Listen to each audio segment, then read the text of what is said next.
आवहु सखिया सहेली तो मिली जुली, आवहु मिली जुली आवहु हो। सखिया चलऊ ना पोखरा के तिरवा ललई छठी, पूजय ललई छठ पूजई हो। सखिया चलऊ ना पोखरा के तिरवा ललई छठी, पूजय ललई छठी पूजई हो। मचिया ही बैठी है सासू तो बहू हरिया, रज करें बहू हरिया रज करें हो। सासू दे तू ना पियरी मांगाई, पहिने छठ व्रत करब, पहिने छठ व्रत करब हो। सासू दे तू न पियरी मांगाई, पहिने छठ व्रत करब हो। बोलिया तो है बहुहर बोलू बोलायू नाही, जानू बोलायू नाही जानियू हो। बहुहर अपने बीरन के बोलावा, पियरिया लैके आवे पियरी लैके आवे, पहिने छठ व्रत करऊ हो। बहुहर अपने बीरन का बोलावा, पियरिया लैके आवे पहिने छठ व्रत करऊ हो। इतनी बचन सुनी बहुहर सुनाऊ नाही, पावै सुनाऊ नाही पामाई हो। बहुहर अपने बीरन का बोलावे, पियरिया गावे पियरिया गावाई हो। बहुहर अपने बीरन का बोलावे, पियरिया गावे पहिरे छठ व्रत करें, पहिरे छठ व्रत कराई हो।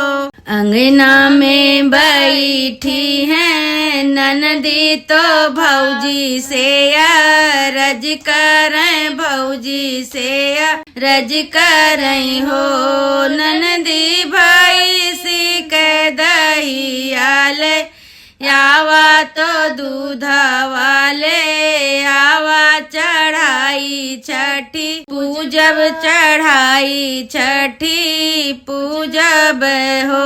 ननदी भाई सी के दहियाले, आवा तो दूध वाले आवा तो दूध वाले आवा चढ़ाई छठी, पूजब चढ़ाई छठी पूजब हो। बोलिया तो है भौजी बोलू बोलायू नाही, जानू बोलायू नाही जानियू हो। भौजी अपनी मायरिया बोलावो, दहिया मांग वावो तो दूधवा मांगावो हो। भौजी अपनी मायरिया बोलावो, दहिया गावा तो दूधवा मांगावा, चढ़ाई छठी पूजा चढ़ाई छठी पूजाऊ हो। भौजी अपनी मायरिया बोलावा तो दहिया गावा तो दूधवा गावा, चढ़ाई छठी पूजो चढ़ाई छठी पूजऊ हो। पंसा खेलत हमरे राजा तो रानी से अरज करे रानी अरज करई हो। राजा देता न हुआ मंगाई चढ़ाई छठी पूजबई चढ़ाई छठी पूजबई हो। राजा देता न हुआ मंगाई चढ़ाई छठी पूजबई चढ़ाई छठी पूजबई हो।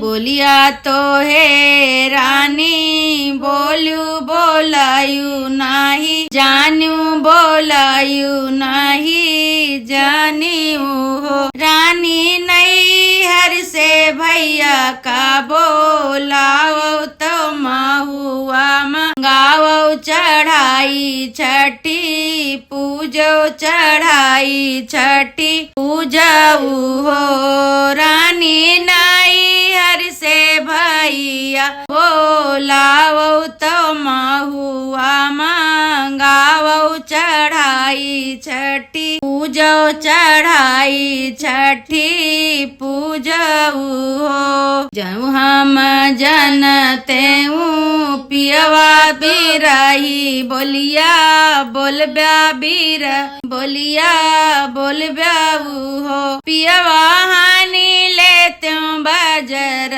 के मड़िया बोलाए नाही बोलते खोलाए नाही खोलते हो। पियवा हानि लेते बजर के मड़िया बोलाए नाही बोलते खोलाए नाही खोलते हो।